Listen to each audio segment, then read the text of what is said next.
This is Still Here Hollywood's 10-Minute Takes, bite-sized chapters of our favorite chats with the stars.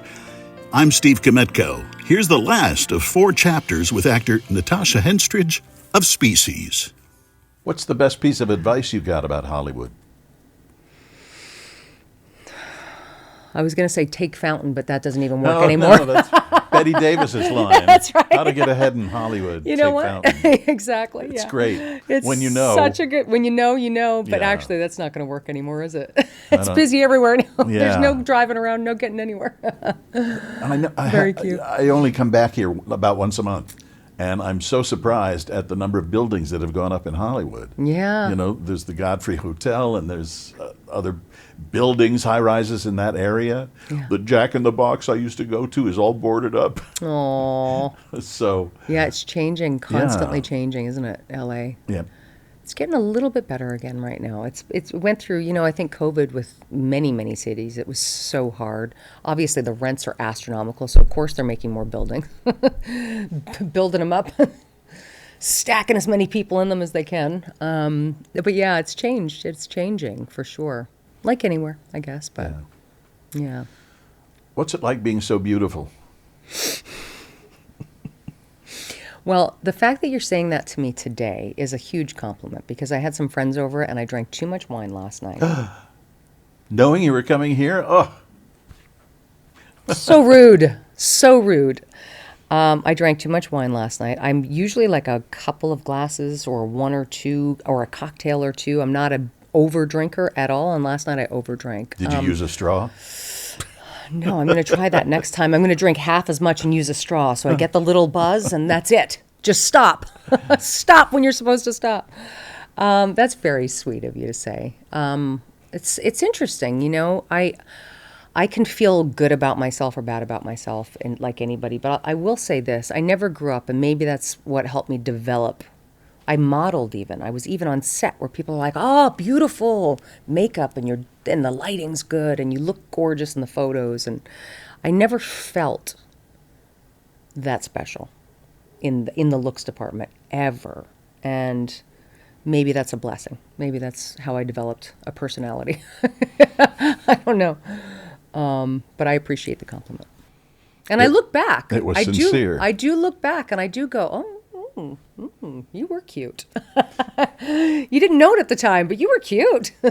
I tell young girls that all the time these days I find, I look at my son's girlfriend and I look at, these girls that are 22 years old, 23, 25, so hard on themselves, so hypercritical, living in social media standards.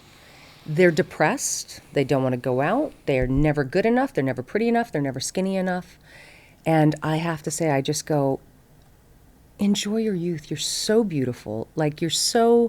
Just enjoy it. Let go of that. It's a mental health thing, isn't it, though? It's very hard to impress that upon somebody who's young. But you're never going to be this beautiful, have this much collagen, just take it easy on yourself, give yourself a break. What do you feel comfortable telling me about your children? Do you like being a mother? I do. Motherhood has been, I can't imagine not being a mother. I will not deny that it has been the hardest job in the world. It has been so challenging beyond. And I mean, I'd love to be able to come on here and say it's just been all rainbows and butterflies, but I'd be lying. It's been a lot of work. It's been a lot of work. My kids are incredible. They're both Asher and Tristan. Tristan's 25 now and Asher's 22. They're both incredibly intelligent, incredibly, bright kids, curious kids. They want to live. They live very different than I am. They're very, very different. They're much more private. They don't like to be in social situations at all. I think some of that's COVID. Some of that is because we traveled around the world and they were quite social as youngsters. Now they're very quiet, very much more to themselves. It's so interesting. My kids had attention deficit issues and dyslexia growing up. And so they went to all the great schools in LA. They went to every private school and then they went to special schools and to help with that, to focus on that. So that was a challenge. I'm not going to lie. It was challenging.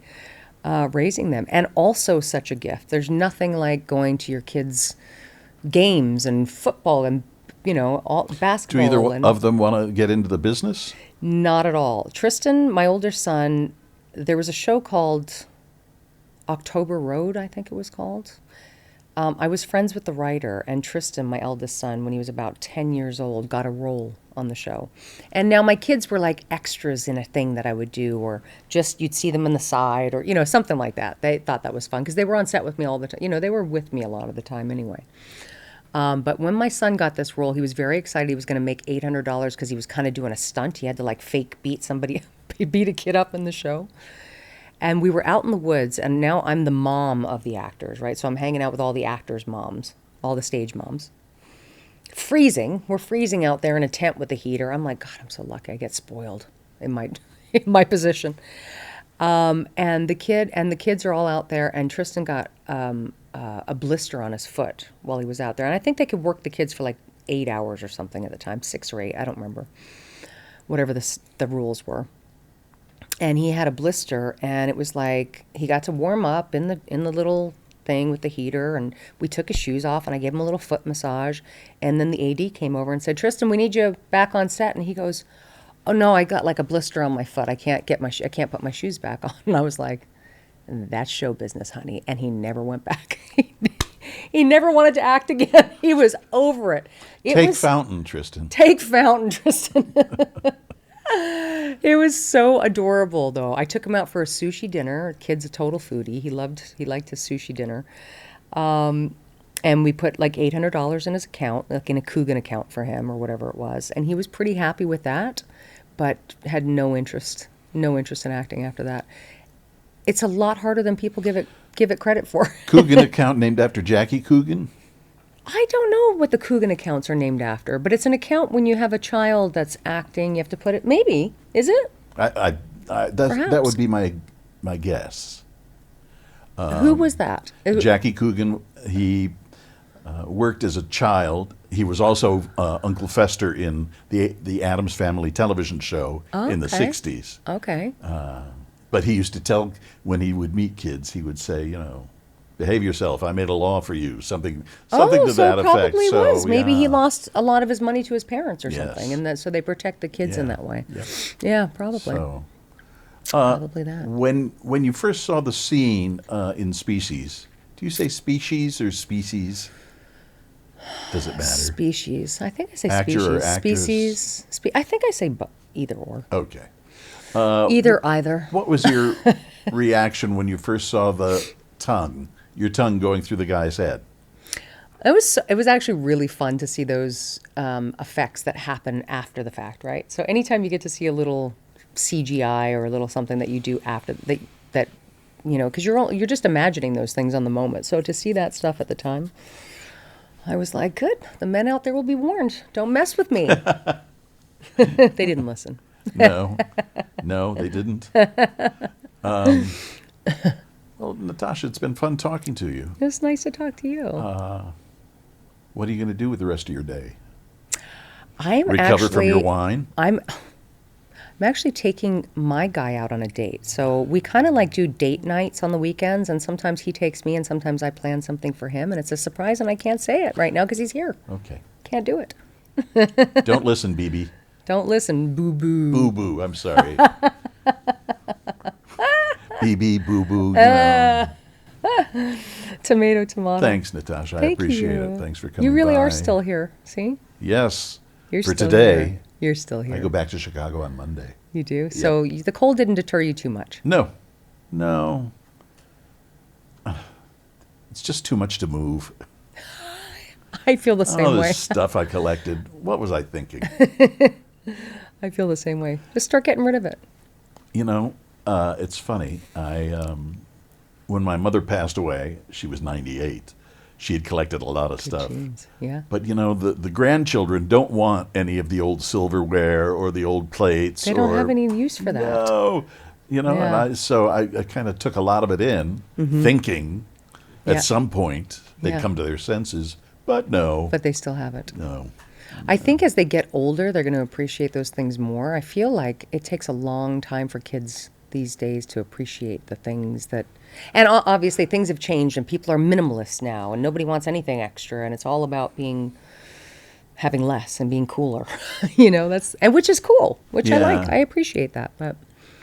But yeah, you're right. We save these things and it's like, my kids are just going to be I'm going to be 6 feet under. My kids are just going to be throwing everything out anyway. So I do a lot of that as I go now. I'm just getting rid of stuff all the time. I've got to learn that practice. Let it go.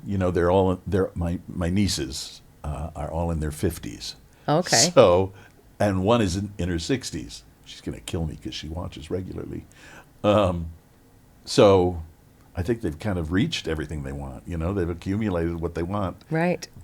And they don't want more. Right. So now it really is time to get rid of it. Yes.